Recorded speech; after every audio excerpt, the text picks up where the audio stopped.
Trump's candidacy, well, they're doubling, if not tripling down on them. They seem to be in a hurry to create a generation or maybe 2 generations or maybe 50 years worth of conservatives because they are just humiliating themselves over and over again. Your thoughts? I think that's right. It's as if they didn't realize that this was going to last 4 years. They thought Inauguration Day was going to be a bad day, but then it would pass. No, this is going to go on for 4 years. And no, for the rest of us, it's Christmas every morning. It's so fantastic to have a politician who does what he says he's going to do. It's stunning. And it's been fun. As I write in Trump We Trust at some point, if you could bring back 50 prominent individuals, UN officials, presidents, cabinet secretaries, important and significant journalists, take them out of the chirogenics and set them loose in America, saying there's been signs of a new uprising of a Nazi movement. We just want you to send you out. You go find it someplace. It's the left where you would find it. It is the Women's March. It is what happened at Berkeley. It is all of these Trump supporters being beaten up during the campaign at the Trump rallies. They really are animals, and I think there are probably millions of Americans who didn't vote for Trump for a variety of reasons. They're Democrats. They wanted the first woman president. They thought Trump seemed a little wild. And they're sitting back thinking, oh my gosh, I'm glad these other people didn't win. Once again, Ann Coulter is on with me. Her latest book, In Trump We Trust, E Pluribus Awesome. I've been flipping through it again, Ann, since Trump was inaugurated. And I have to say, it is going to go down as one of the most prescient texts in modern American life. And I flatter you from time to time because I'm a genuine fan. But it is pretty amazing how so many smart people didn't see Trump coming and they didn't understand the basis for his movement. And the most amusing thing perhaps all week for me, and it's been a very amusing week indeed, was watching all these Never Trump people celebrate over Donald Trump's Supreme Court justice pick, who was right off of his list that he put out there. This was not a surprise. He literally said this was someone that we're considering, and still the Never Trumpers were shocked that Trump made good on his word. Yes, but not only that, throughout the campaign, one of the strangest ones was this insistence that he wasn't going to build a wall. And I guess I can't laugh and sneer about that yet, but even one of my emotionally never Trump friends, but and I don't have many, I don't know what's gotten into him, but he has a high IQ, and he kept, so this isn't coming from a fan, and he kept emailing and saying, I don't understand. The wall is the simplest of Trump's promises. He's a developer. I mean, usually people are saying, I'm going to fix the economy, bring back jobs, we're going to have peace, prosperity. Oh, no, those are promises everybody's going to fill. But building a wall, it's a very simple thing. Getting Mexico to pay for it, we can take it right out of, I mean, not that anyone particularly cares. A wall is worth every penny at any price. But you could take it out of Mexico's foreign aid, as I suggest in Adios America. That's or taxing the remittances. I mean, it's pretty easy. And we're talking about, and we're talking 8 to 15 million. 8 to 15 billion estimate. And so even if you're a super Obama guy and want to exaggerate, we're not talking about more than $20 billion for what will no doubt be Donald Trump's signature policy. Compare that to the signature policy of Barack Obama, which was Obamacare, which is estimated something like $2 trillion over 10 years. What are we even talking about here? This wall is free. It is a free wall. I know it totally is, but they kept saying it. I mean, serious adult people throughout the campaign, journalists would look at me and say, you don't really think he's going to build the wall. It's just a very strange behavioral tick. It's as if once a week somebody came up to you and said, you don't really think the sun is going to rise in the east. You don't think that's going to happen? How many times can I say that something obviously that is going to happen? Yes, of course we believe it's going to happen. Yeah, well, and until we're proven wrong consistently, which we haven't been, but let's do a roundup on that. So I think Donald Trump's first couple weeks have been just about the most efficient imaginable, but they're not without its faults. I just want to get your sense overall. What are the highlights and lowlights for you in the first 2 weeks of Trump?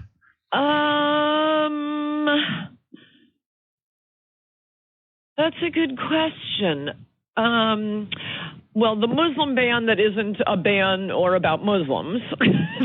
Yeah, interesting. It's a pretty weak ban, let's just say. If the objective was to ban Muslims and they missed the biggest Muslim countries in the world, and 87% of the world's Muslim population not included in the ban. I think it was a misfire. If that was the objective, if that really was the objective. I do think he needs to include a few more countries. The New York Times has persuaded me of that. And there is very little the New York Times has persuaded me of recently. But, they're just in hysterical. That for one thing, I don't know if you knew this, Alex Marlowe, but apparently Trump doesn't have business in any of the Muslim countries on the temporary suspension. So, no golf course in Yemen. What's that about? Yeah. Well, I was wondering if you thought that the executive order didn't go far enough. No, I seriously don't. I mean, it was these are the countries that have been on this list of particular concern for obvious reasons for a long time. It's only 3 or 4 months. I think it will have to be extended because the point is we need better vetting procedures, and there really is no way to vet, as Breitbart has written about endlessly. I mean, I got to tell you, I don't think it's worth the American taxpayers' money to try to distinguish the Christians from the non-Christians. All of these refugee and asylee cases are riven with fraud, just shocking amounts of fraud. I have a chapter on it in Adios America. And as I wrote in my column in Breitbart, it's not just that we're worried they're going to shoot up a gay nightclub or a community center in San Bernardino, the Boston Marathon, Fort Hood, 9/11.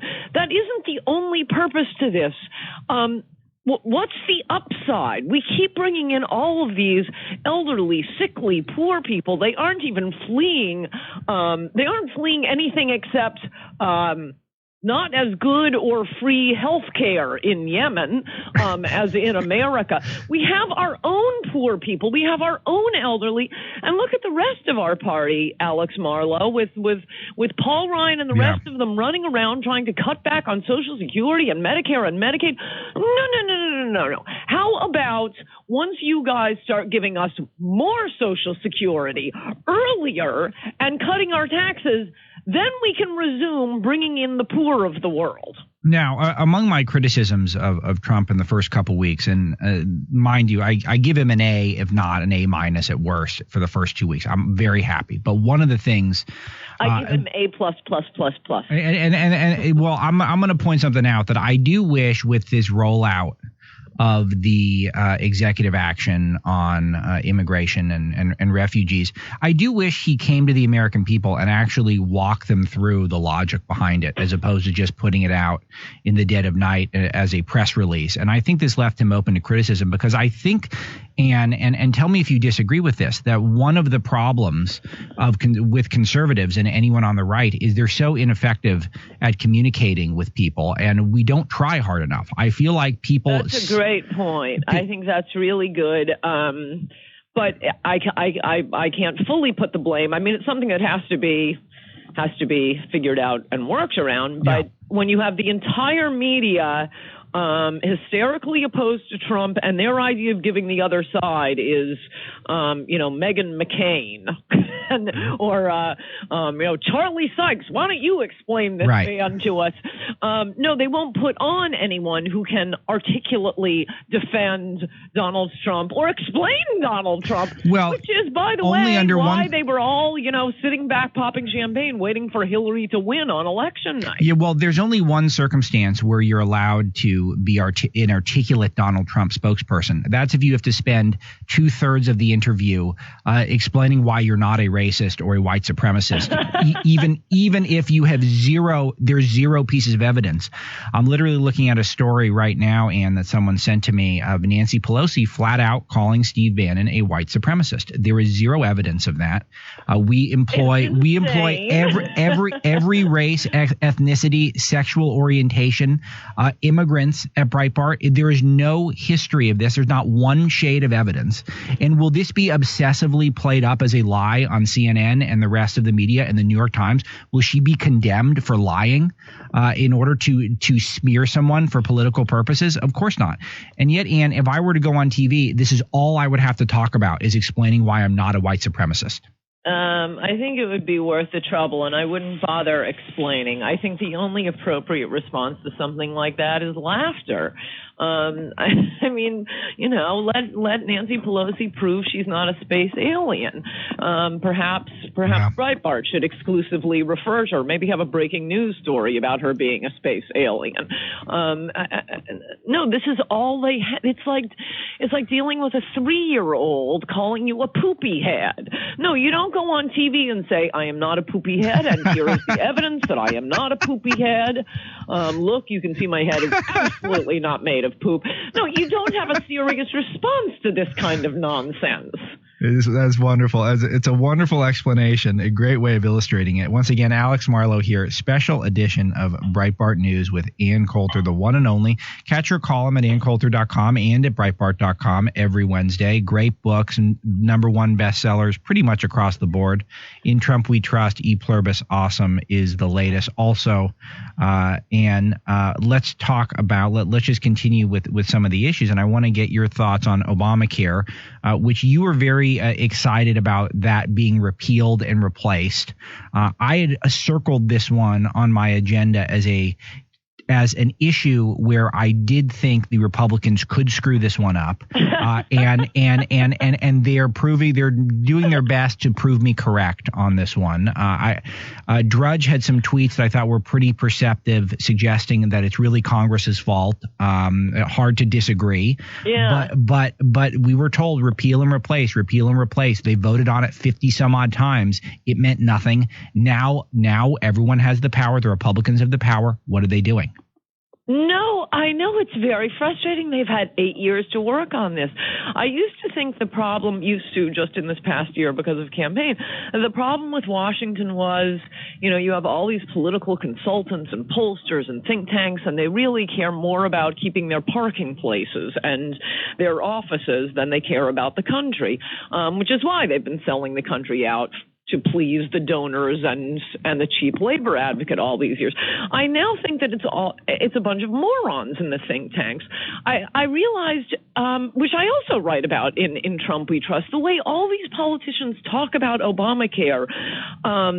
Two things. One is it's already, even the free market Republicans, we're living in a capitalist society, and even they think it has to be a program, and we will approve pre-existing conditions. And okay, that's part one. Part two is all the Washington lingo they use, like portability. We need portability.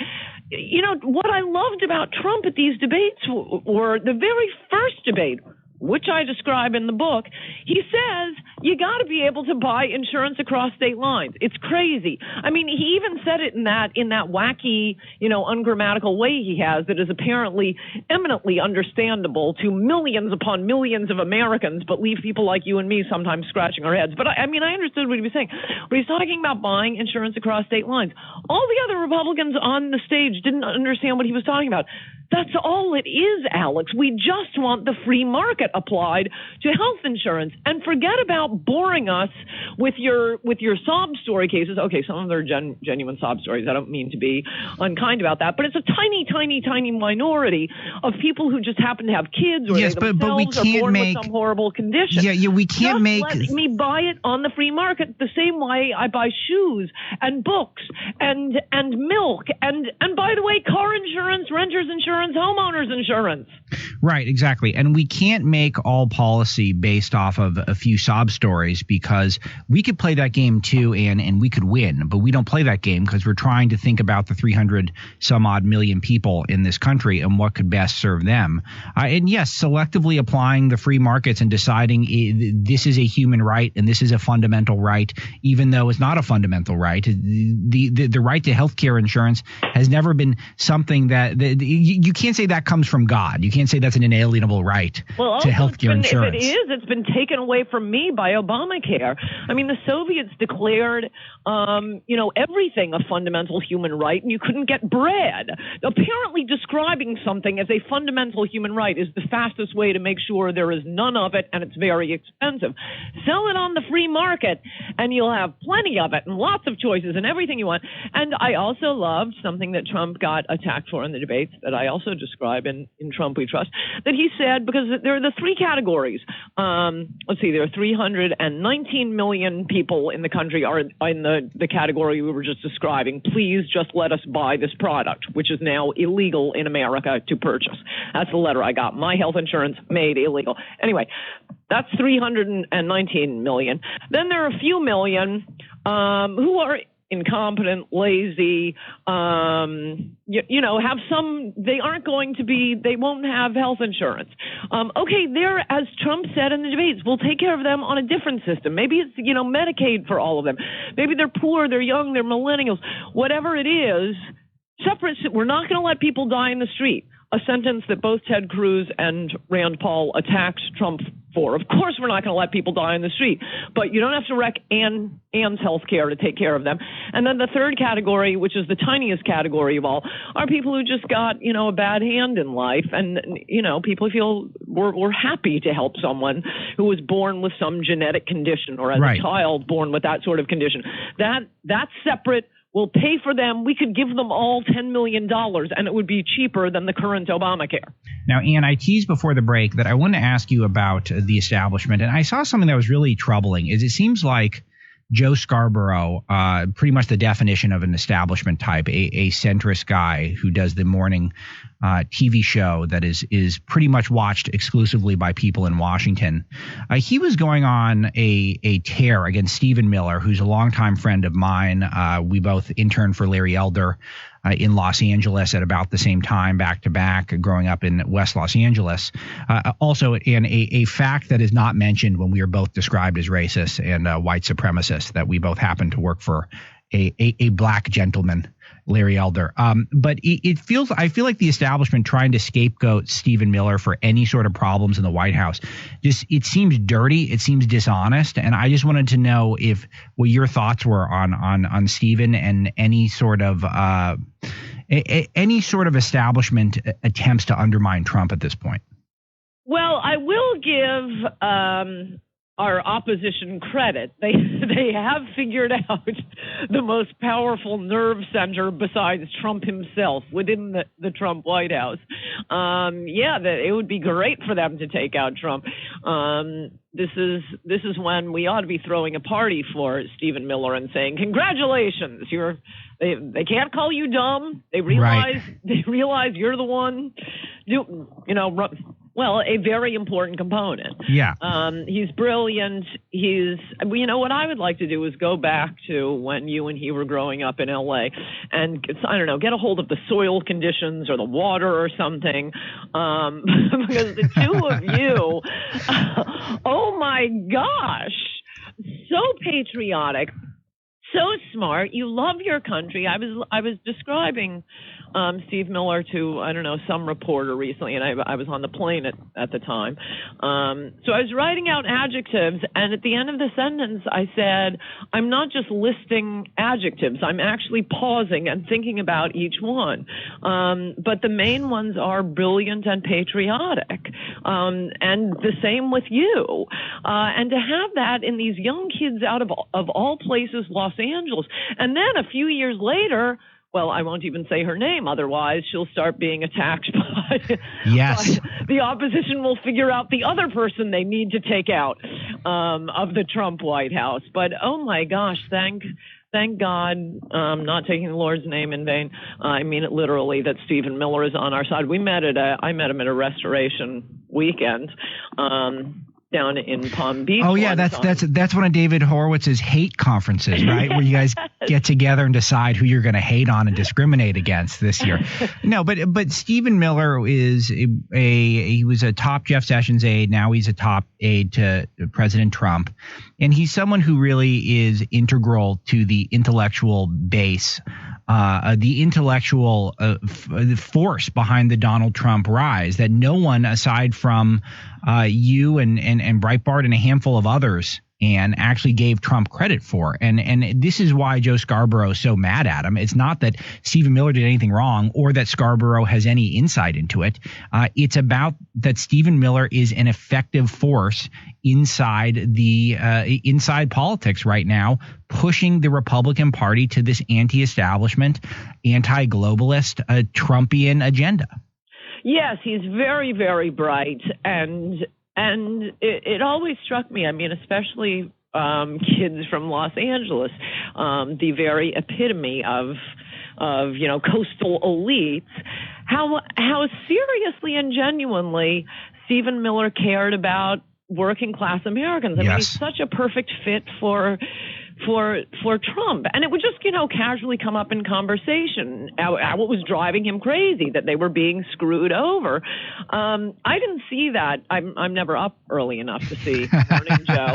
But I did understand that this had happened. I was getting so many emails from people and I didn't even know what it was about at first, because they were just blistering, Tourette'ing emails about how they were never going to watch Morning Joe again. But I don't really understand it, other than I gather the opposition has figured out danger, high IQ, person who loves America. Yes, and might perhaps upset the apple cart in Washington, which is you see the establishment still trying to hang on for dear life for what control they have. And it's tough times for them because Trump is really setting the stage. He's setting the tone almost single-handedly, which is, in a way, it's almost a shame a little bit. I mean, it's good for you and me, and because we tend to agree with him more.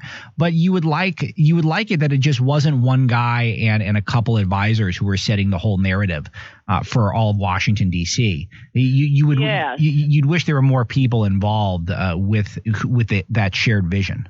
Yes, and one thing I probably don't need to worry, because every time I do get worried about something on Donald Trump's behalf, it turns out, didn't need to worry, it's Trump. But, there is the White House bubble, and I was just thinking, I travel a lot. I know a lot of people, and a lot of people from different walks of life. Just this week, I've talked to Hollywood producer and union executive and lots of cab drivers in New York City, Los Angeles, and so on. An actress, a Broadway actress, singer. Okay, I don't need to list them all.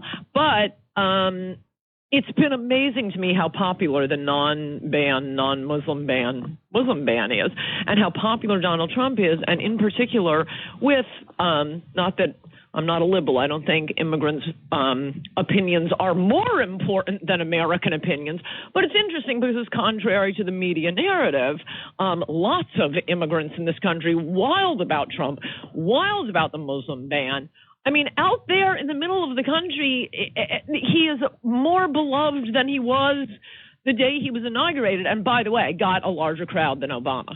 I don't know if you've written much about that, but I have the briefing book. It was a much bigger crowd, and we should probably spend the rest of the radio interview allowing me to prove that.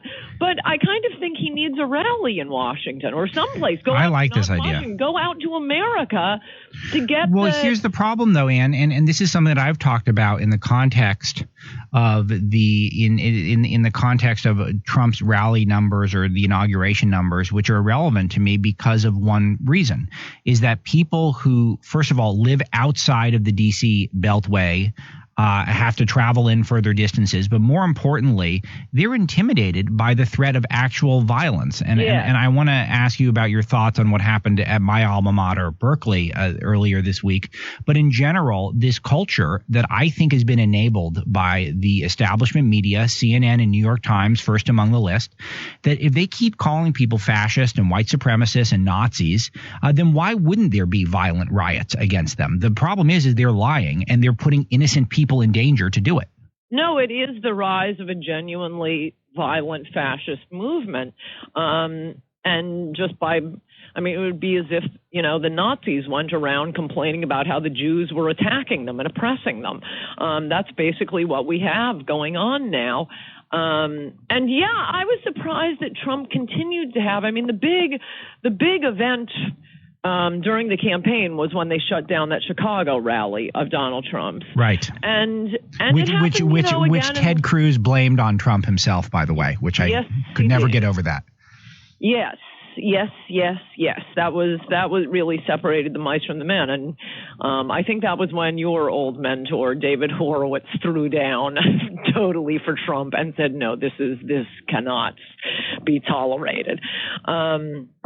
But it was amazing to me how many families with kids and wives and daughters, they continued to go out to see Trump.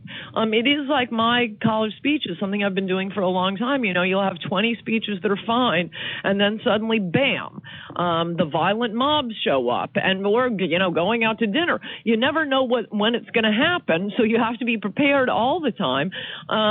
But Americans still did come out. And yes, I think that was intended to reduce Trump's crowds, to make it look like he was the one creating the violence. And all of this just for someone who says we have to take care of Americans first. That's what they're so upset about, Alex.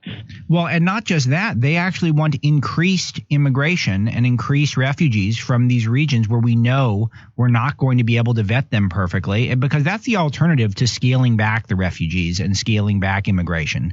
And we also know they're going to be very, very, very expensive while Congress is trying to cut back on Medicare, Social Security. We can't afford that. We can't afford this. We have to raise the retirement age. No, stop. We gave at the office. Yes, exactly. And the next topic I wanted to talk to you about is along the same vein, which was I just want to get your overall thoughts on what happened at UC Berkeley, the home of the free speech movement, when Milo Yiannopoulos, your friend and mine, Breitbart writer and speaker, when he dared to try to address a crowd for an hour at the left-wing campus. You saw what happened. It was just an explosion of violence. They couldn't even lie and say it started out as a peaceful protest like they like to do. They couldn't even fake it this time. They were smashing ATMs. They were jumping on cars. They were setting fires. Your thoughts? I believe Trump said it, and I think it's absolutely right. He's got to withdraw all federal funding from Berkeley. This is a genuine threat to democracy when people can't engage in the first of the Bill of Rights, the very first one that's mentioned freedom of speech. And this has been a burgeoning movement, particularly on our college campuses for a long time, in a calm, reflective moment. I think you should do the same thing with any colleges that have speech codes or need special free speech zones, where students or professors are disciplined for engaging in First Amendment speech. This has absolutely been done before. The IRS has been used to say, sorry, if you're collecting student aid, you can't attend these colleges. We're not sending any student aid to these colleges who don't abide by. And those were often kind of silly silly principles being enforced, like Bob Jones University. It's sort of it's a very sort of hardcore fundamentalist Christian college. I'm a Christian. It has some beliefs that, or I used to, I don't know if they still do, but one was from the Tower of Babel. They wouldn't allow interracial dating. So they had blacks, they had whites, and it was mostly black and white country back then. In fact, scholarships for black students, but whites couldn't date black students. Blacks couldn't date white students. And I ought to add, because I looked this up at the time, there was very little dating of any sort. If you went on a date at Bob Jones, you had to have a chaperone with you. Anyway. Yeah, and there was you couldn't go off campus with someone of the opposite sex. I don't think you could hold hands. I looked into this. Yeah. So anyway, there was no racial animus to this. It hit both races equally. But for that, the IRS came down like a ton of bricks on Bob Jones University. No federal aid, no through student scholarships, as I recall. A student who had student aid could not attend that college. And now we have a genuine violent fascist movement rising up, and there's not only no punishment, but taxpayers are paying for this? Oh, no. I mean, and second to immigration, the next biggest problem in this country is the universities and the public schools. Now, Ann, right before I got to Berkeley, you spoke there, and it was a riotous scene. I've never seen footage of the speech itself. I just know that the whole audience, the whole auditorium was filled with protesters. People were shouting at other people with a megaphone. And this was 10, 11 years ago. This was way before Trump. I think people could have seen this Milo riot coming. I don't remember that. Yeah. I saw. Well, I have video footage of it, so really? I gotta pull it back up. So I did not know that. You're sure I spoke at Berkeley? Yeah. Well, okay. Well, I spoke at a lot of colleges. I forget some of them, but I think I wouldn't necessarily remember it just because it was a room full of protesters.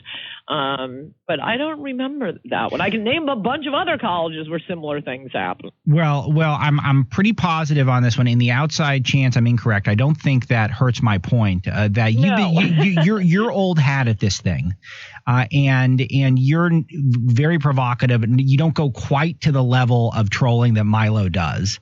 But you could have probably seen that this was coming. And because these campuses now are just so one-sided and they're funded by the government, and they're such bubbles. And I just wanted to get your sense on this encroaching fascism on our campuses and what that means at this point in time. Well, for one thing, it all comes from the administration of the colleges.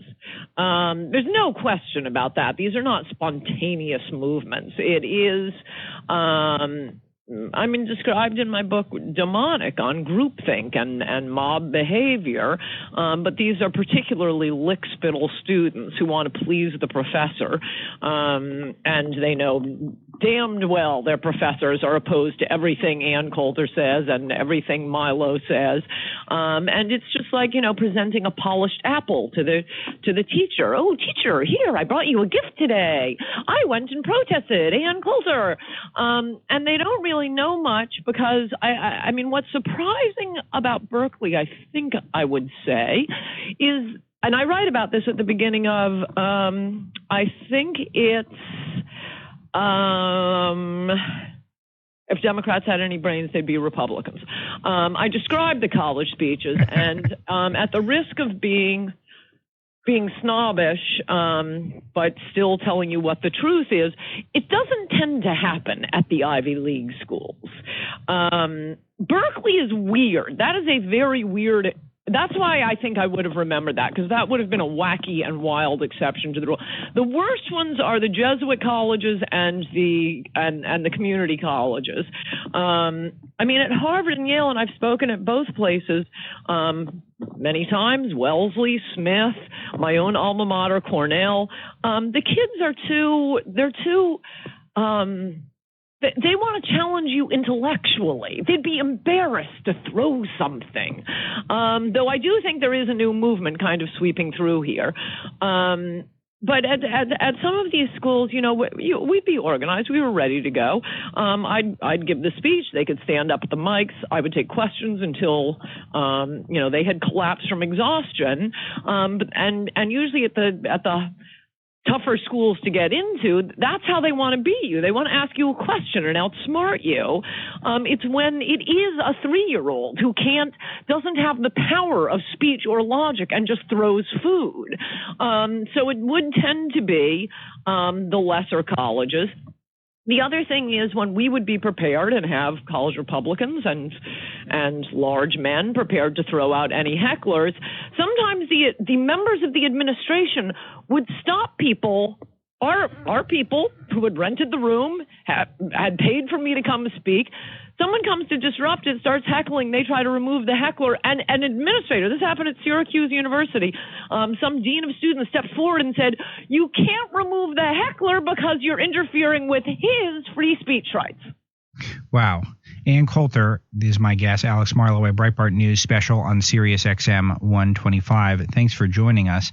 And give me a little more of your sense of what you think are the biggest things on your radar in the news coming up that you think are going to be the big fights for people right of center to get engaged in right now?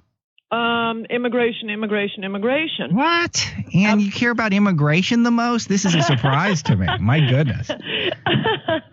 And the reason I say that are the two big, obviously, because who gets to live and vote here and collect Social Security and housing aid obviously is the most important issue. Look at what happened to your state, California. But that's the one that's going to get the most opposition because A, it's a lifeline for the Democratic Party, as I describe in Adios America. The Democrats looked around the country about half a century ago, realized they couldn't get Americans to vote for them, so they'd have to bring in ringers. And that's what Teddy Kennedy's 1965 Immigration Act did. After Romney lost, I got to tell you, that night, I thought that was genius, Teddy Kennedy. It was a brilliant plan, that 65 Immigration Act. Evil, but brilliant. And boy, did you snow the Republicans. And thank God we got Trump. I thought we had about a 10% chance to save the country when I wrote Adios America. I now think we're up to 90%. Wow. Who would think we could have? The world could change so much. But it's still the work still has to be done. So for one thing, this is the Democratic Party fighting for its life. If they don't get to keep bringing in third worlders or just the third worlders, by the process of these, and I ought to say, since 1970, we've been bringing in more than 1 million immigrants a year. 90% are from the third world, and post 1970 immigrants are voting 8-2 for the Democrats. So this isn't some wild speculation on my part. That is what has happened. That's what happened to your state, California. The state that gave us President Nixon and President Reagan. We'll never elect a Republican statewide. Soon that will be the entire country. And it's not just building a wall and not even letting in one more immigrant. Simply through the process of the third world immigrants already here, some of whom are lovely. Glad to have you. Great it's here. But if you're not here legally, or if we don't have to bring you in because you're just coming for cheap health care, not a good idea. Just through the process of the post-1970 immigrants already here, turning 18. Trump loses in 4 years under the exact same conditions, the exact same election, because you look at those, 7 swing states? Pennsylvania was a huge win, but the rest of them were pretty much 47-48. Yes, they're very close, and we got a lot of work to do. I think that a lot of us are fired up, though. In 2018, the electoral map is looking very good. But here's the big deal, Ann, is that the party now, the Republican Party, seems to be governed by people who are fighters inherently, people who understand that you have to be able to punch the left in the nose when they deserve it. Most of the time they will start it for you. But it's not being pacifist and not being those when they deserve it. Most of the time they will start it for you. But it's not being pacifist and not being trying to convince them with a polite op-ed or over a cocktail in Washington, D.C. or in Manhattan. It's sometimes about rolling up your sleeves and fighting. And I don't mean literally fighting in the streets like the way Tim Kaine described it. Whoever writes his talking points should get a pink slip. But what do you think of that? That you've got the Trump, Bannon, Stephen Miller, Breitbart, Ann Coulter, guys like Charlie Hurt, guys like Sean Hannity, Tucker Carlson. I mean, these are people who don't just play patty cakes with the left, and that's very cool. Yes, we need more of them. And I mean, there are 100,000 on the other side. Trump will not get pushed back for one of the other main wonderful things he's doing that no other president would do, and that is bringing jobs back. When he calls these companies and harangues them and makes them build their plants in America, makes them invest in America. Nancy Pelosi, Chuck Schumer, they're not going to come out and denounce Trump. They'll say, oh, it was just 100,000 jobs. It was just 3,000 jobs. Okay, if that's your best argument, no problem. When it comes to immigration, every single entity, the media and the Democrats most of all, because like I say, this is life or death for them, and idiot Republicans who seem to think that we owe, Somalis, Guatemalans, and Mexicans for the legacy of slavery. It's the damnedest thing. No, America, this can't be said often enough. I write about it in Adios America. I have a whole book on it and mugs. The reason we are sensitive, and rightly sensitive, to race in this country is because of the legacy of slavery and Jim Crow. African Americans, absolutely, set aside affirmative action. You can tell us we can't use this word, that word, or the other word. But if you just ran across the border, no, what do we owe you? We didn't do anything to you. In fact, most of what we've done to the rest of the world is save them from tsunamis, from warlords, from earthquakes, massive loans, massive just foreign aid. No. All the. This is at least with the Irish, who were troublesome immigrants as well, at least we were allowed to criticize them.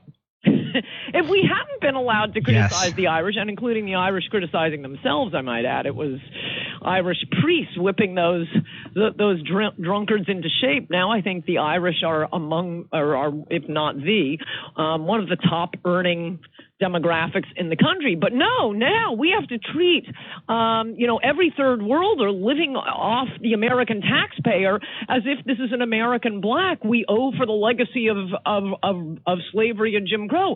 No, we owe you nothing. If you're not black, we don't want to hear about it. And I mean American black. That's Ann Coulter, ladies and gentlemen. In Trump We Trust.